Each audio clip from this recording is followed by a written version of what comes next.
asociacija buvo įkurta 2001 metais. Dabar asociacija vienyje 500 seniūnų ir ta asociacija dar susikirstyta į apskritis. Kiekvienoje apskrityje vyksta susitikimai, kurioje dalyvauja visą laiką mūsų valdybos nariai, jų yra 10, kadangi aš turiu 10 pavaduotojų pagal apskritis. Ir aptarėme bendrus seniūnų klausimus, problemas, pavyzdžiui, dėl mokymų, dėl pavyzdžiui, turimų problemų, dėl asignavimų, tiesiog yra patirtis vieno rajono kito palyginimai ir kai mes matome praktinius pavyzdžius, tai yra žymiai geriau pritaikyti savo rajonuose. Pagrindinis dalykas, kai vyksta tokios diskusijos, iškyla problemos. Vieni, pavyzdžiui, turi sąskaitas, kiti neturi jų ir tiesiog mes palyginam, kuris variantas yra bendruomenė yra geriausias.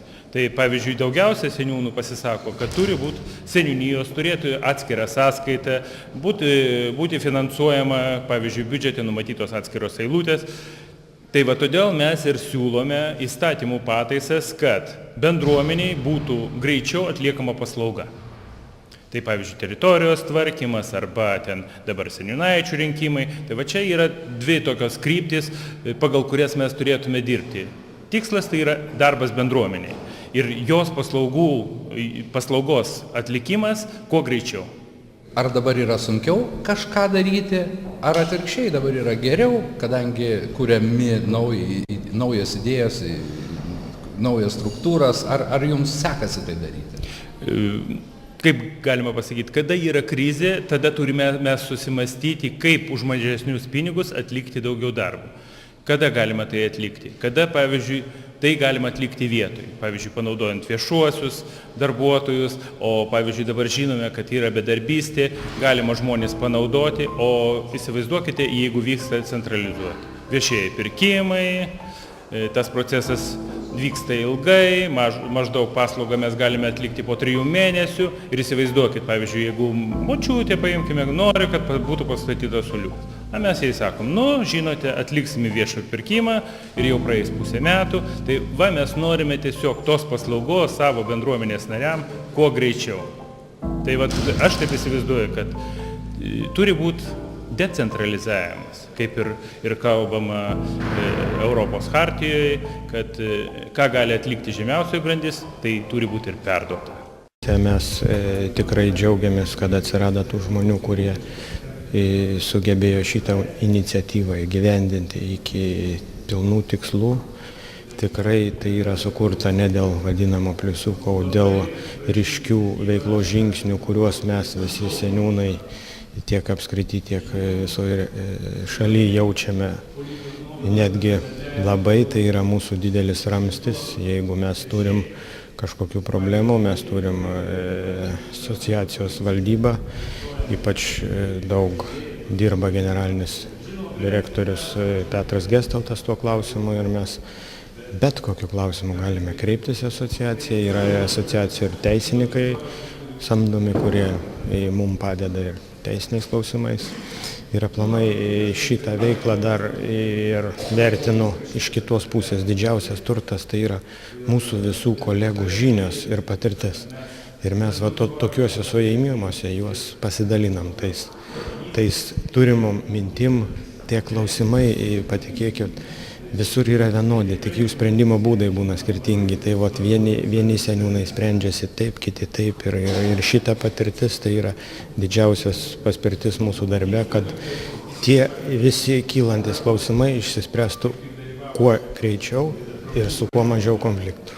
Taigi visokeriopą tokia parama mums iš asociacijos.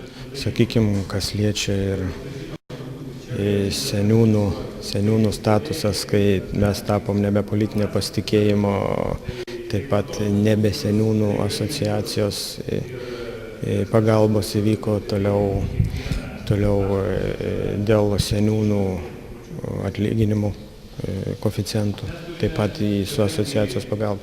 Ir dabar visi klausimai, kurie ir šitas seniūnaičių statusas, kuris buvo vietos savivaldos įstatymės svarstytas, tai visi yra su su mūsų asociacijos valdyba, su mumis apsvarstomi ir mes kaip ir tiesiogiai dalyvaujam tuos visuose svarstymuose ir tą, ką priima, mes viską žinom, ką priima.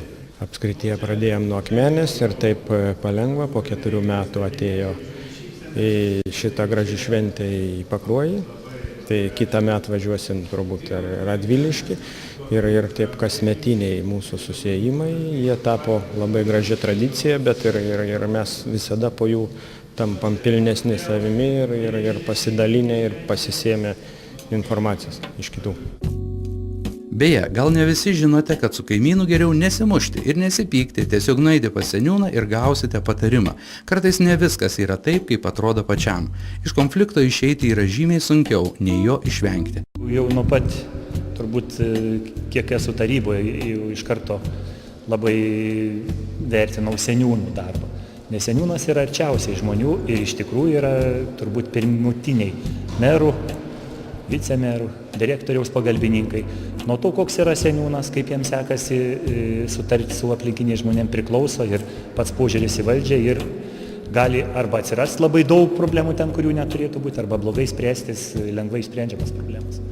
Taip, kad seniūnai yra tikrai labai rimta institucija ir sveikinu jų pastangas būti organizuotėm, sveikinu diskusijas, jie teisingai daro, kadangi daug girdi įvairių šnekų dėl ateities, ypač dėl rinkimų, dėl to, ar tai turėtų būti politinio pasitikėjimo, ar tai visgi turėtų būti nuolatinis darbas.